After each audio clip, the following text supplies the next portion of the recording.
steel pipe, because they're upset I'm not going 45 miles an hour. But unfortunately, if that lane is there, then that does block the line of sight for that person that wants to turn left to come out into town. Okay. And we've seen that happen numerous times. So that right turn lane actually needs to be offset, pushed closer to Casey's to not block that line of sight. Yes. Well, if I could put in on your vote for roundabout, I realized that when roundabouts first went into Columbia, it just about freaked everybody out. I had driven through roundabouts years before in England, and it was amazing. No lights. They have four 8-lane roundabouts there, and 6 different exits. And you miss one exit, you just go around again until you get the right one. It's pretty fantastic. It's not here. You miss a turn to the interstate, you got to go miles out of your way to get to the next turn and come back. My only concern was, is there enough room for a roundabout right at Chaparral and WW? Because of Casey's, the Methodist Church here, and the fire station, I didn't know whether there'd be enough room to put a roundabout in, but I will say it would solve just about every problem, because you could move into that roundabout, you don't have to worry about traffic coming up the hill, you wouldn't have to have a turn lane, it would just solve everything, and you wouldn't have to worry about signals. It's something that definitely would have to be looked at, and there would definitely most likely have to be some right-of-way taken from 1, 2, or 3 parcels. It just, it just depends on what the layout is and what size of roundabout is needed. I think there's enough room to not take buildings, but I would think you would have to take some frontage, just based off my experience. And I would just say that I too have seen, I don't know how many people walking, I haven't seen as many bicyclists as I think other people have seen, but walking from this neighborhood and the neighborhood beyond and back into Columbia. I think a lot of people have jobs, and the only form of transportation they have is hoofing it, and it's dangerous for them. I will say, going back and forth from these neighborhoods out here, El Chaparral, back into town, I don't know how to solve that problem, because whatever you do is going to cost money, but anyway.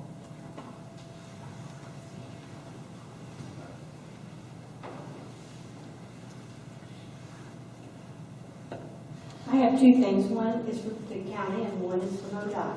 I want to compliment the county.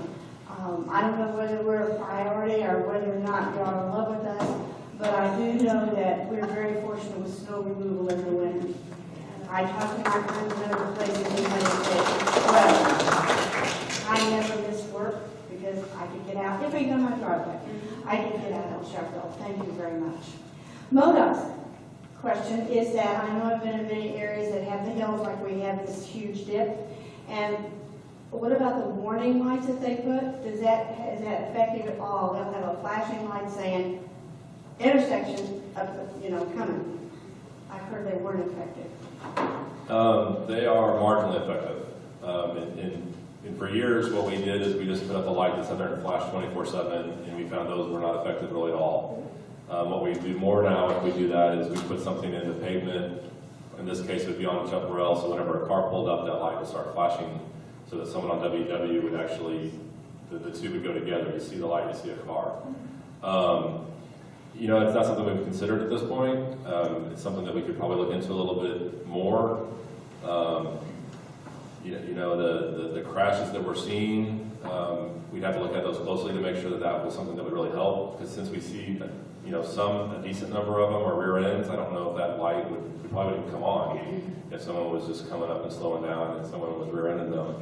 So we would just need to make sure that was kind of the right use of resources. So, I don't know. I don't have an exact number. It's maybe a crash a year type scenario. It's definitely not something that eliminates crashes, but if done the right way, it can have at least a minimal decrease in crashes. I don't know if that answered the question exactly. I have a question. Going back to potentially putting a roundabout, that would probably affect our signage in the front of the neighborhood, correct? Like the walls into the subdivision? Okay.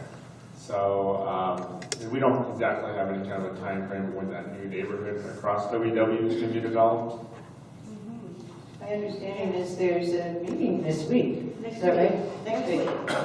The zoning and annexation meeting is next week, according to the letter we got. But That there's was a difference. postponed, and it's scheduled next week. There's a difference between when the development gets approved necessarily and when it actually gets built, because there are a number of developments that may get approved, and they may start breaking ground that week after they get approved, and then there's others, like the Vineyards got approved, and they never, ever got around to doing what they actually got approved. The reason the stoplight was built where it was, that particular development design never actually got done. And so by the time they changed it, there wasn't even a need for the signal. But, so I don't know when that necessarily would happen. I think you're right. I think they're asking about the approvals for the annexation, and the other is coming up. And that will be solely a city decision. We comment on it, but they don't have to listen to me anymore than they have to listen to anybody else.